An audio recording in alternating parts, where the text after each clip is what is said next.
one. Pen up. Hands up. Silent clap.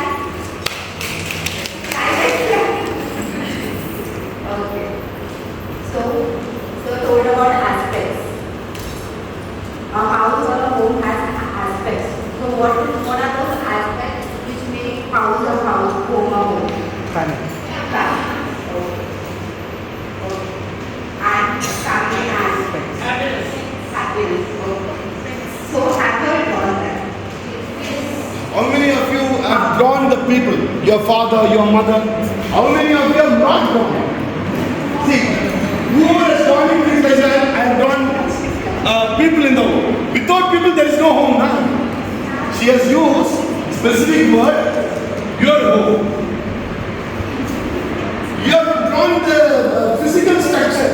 The physical structure doesn't become a home now. The physical structure is the home. Is it a home? The physical structure is a home. Yes or no? Yes. But that is what we have drawn. So indirectly, what is it we are communicating? How much you are attached with your home or with the people unconsciously. Maybe. Yeah, now she will continue.